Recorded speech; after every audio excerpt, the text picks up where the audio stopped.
L'équipe, petit message d'avant vidéo, est-ce que je peux vous demander une petite faveur? Non? Oui? Je le fais quand même, ça fait un petit moment sur la chaîne YouTube qu'on n'a pas atteint un objectif, un vrai objectif. Et je parle bien sûr de pouces bleus. L'été dernier, vous explosiez tout sur la chaîne YouTube. Dites-vous qu'en 40 minutes, on arrive à atteindre les 3000 likes. Et bien aujourd'hui, l'équipe, on va essayer de se fixer l'objectif des 6000 likes avant minuit ce soir. Je compte vraiment sur votre soutien, ne serait-ce pour voir si on est capable de le faire, mais aussi bien évidemment pour permettre une meilleure mise en avant de cette vidéo. Merci à tous ceux qui vont contribuer. Bonne vidéo à tous.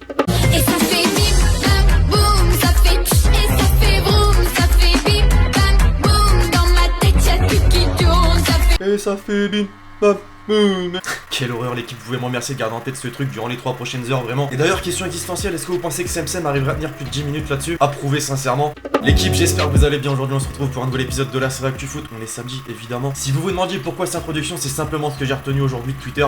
Aujourd'hui, vendredi 6 décembre. Et ça fait bim bam boum. Et un teasing de la prochaine célébration de Gareth Bale avec le Real. Imaginez, il nous la sort lors du Classico qui arrive prochainement. Ça sent la masterclass. Alors très rapidement, avant de commencer l'équipe, instant promo, évidemment, je vous rappelle que l'épisode du jour est sponsorisé comme d'habitude par OneFootball, l'application numéro 1 sur toute l'actualité du foot, gratuite. Et oui, c'est important, le lien est dans la description. Mais c'est pas tout l'équipe, d'ailleurs j'ai une petite question, répondez là rapidement dans les commentaires. Est-ce que vous faites des paris sportifs, que ce soit régulièrement ou de temps en temps? Je voudrais vraiment savoir, puisque la nouvelle du jour l'équipe, c'est que je rejoins officiellement la team Cashback. Vous avez très certainement dû déjà en entendre parler. Pronostic, analyse, stats, à peu près tout ce que vous allez trouver sur ce site, créé par Hugo et en collaboration avec Julien Bien, youtubeur numéro 1 en paris sportif. Ce que j'ai archi apprécié et ce pourquoi j'ai rejoint la team, les amis, c'est qu'il y a une totale transparence à la différence d'autres sites plutôt douteux, mais aussi et surtout puisqu'il y a du gain, voilà, faut mettre la daronne à l'abri. Et d'ailleurs jusque là pour ce mois de décembre, c'est la crème de la crème, avec un début de mois de 7 pronos réussis sur 8. Voilà, donc pour ceux qui sont intéressés, les 3 packs que propose la team sont les suivants: 1 mois, 3 mois et 6 mois. 3 offres sur lesquelles vous pouvez obtenir une réduction de 30% avec mon code LEXITY30. Alors je sais que certains d'entre vous ont parfois du mal avec les sites d'aide pronos sportifs. Là je vous garantis une totale confiance, alors n'hésitez pas vraiment l'équipe à vous rendre sur Cashback, ne serait-ce que déjà voir de quoi ça parle, et pourquoi pas choisir l'une des 3 offres. C'est sans engagement, je vous mets le lien dans la description.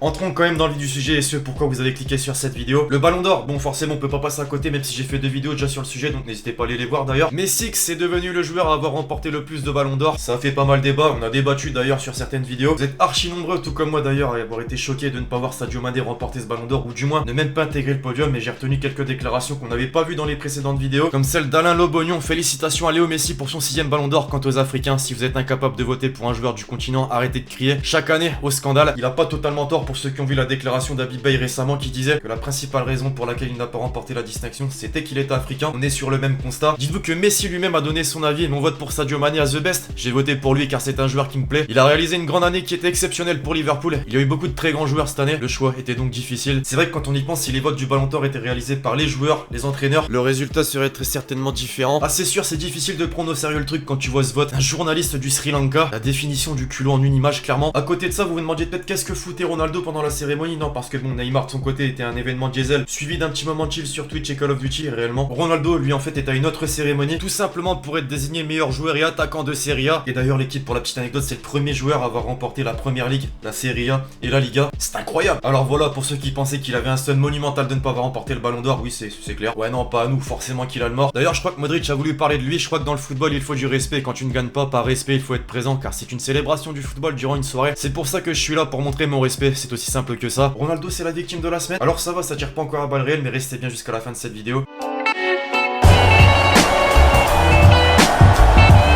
Champion du monde 2014, champion d'Europe 2016, champion du monde 2018. L'équipe vous présente le fantastique groupe F de l'Euro 2020. Aïe aïe aïe, il va pas falloir bégayer, mais surtout ne pas refaire ce sombre scénario de début de Coupe du Monde 2018. Au passage, pendant que je vous parle, il y a les autres groupes, le calendrier des matchs et le fonctionnement de la compétition. Ouais, parce que l'équipe comptait vraiment pas sur moi pour vous expliquer. J'ai abandonné aux éliminatoires déjà. Alors plutôt confiant ou petite coulante déjà sur le bord de la jambe? Faites-moi un petit prono, tiens, du classement du groupe de l'équipe de France. Moi personnellement, je vais pas vous mentir, j'ai confiance. La racaille portugaise n'est vraiment pas prête pour la revanche. Même si je déteste porter l'œil, on est champion du monde. On reste favori et Joachim Löw, tiens, d'ailleurs, pense pareil. Oui, la France est la meilleure équipe du groupe. Ils sont champions du monde. Ils brillent depuis 3-4 ans. Ce sont les favoris du groupe. Rendez-vous le 16 juin prochain.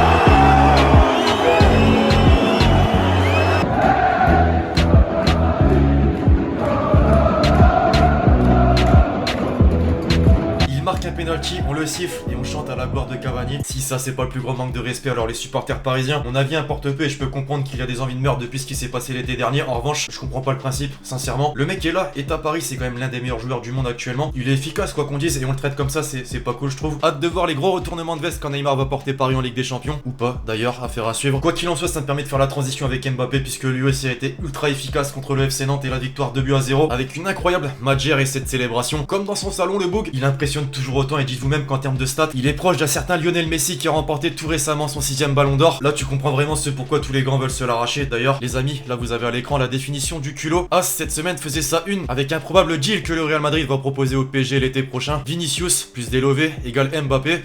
C'est incroyable. Non vraiment fallait oser, franchement vous en pensez quoi l'équipe? Mettez-moi un petit commentaire. En attendant on va jeter un petit coup d'œil à notre classement évidemment. Les Marseillais ça devrait aller en ce moment, non ça mange du lion là, c'est pas possible. 5 matchs, 5 victoires, une deuxième place du championnat à 5 points désormais du Paris Saint-Germain. J'ai envie de dire maintenant place au vrai test ce week-end contre Bordeaux qui a intégré le podium. À cette troisième place tous les week-ends elle change. On a eu Angers, on a eu Nantes, on a eu Carquefou, là ouais je m'emporte.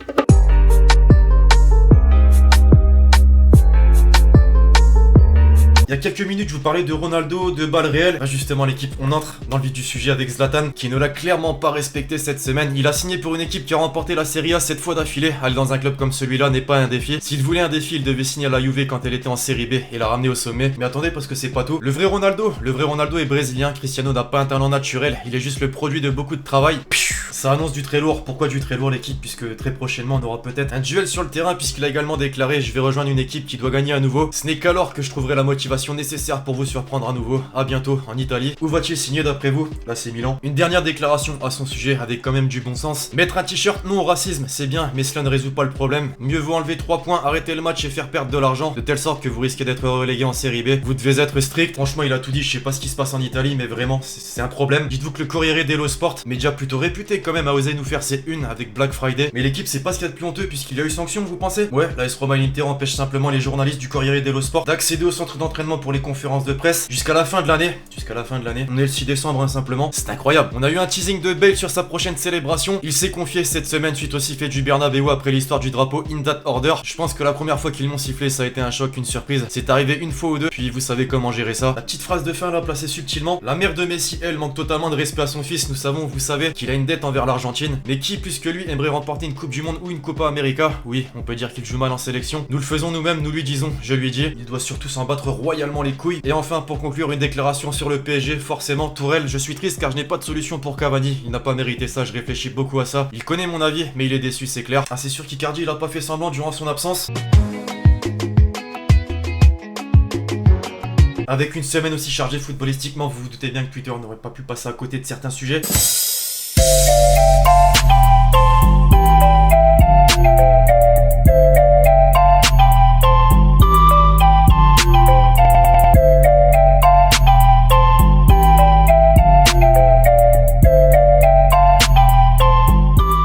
Second poteau Pavard. Bim, bam, boum. L'audience de cette vidéo va couler à partir de ce moment-là, précis. Ça me permet tout de même d'introduire l'équipe, les pétards de la semaine, puisque franchement, c'est pas ce qui manque. Di Maria into the area for Mbappé.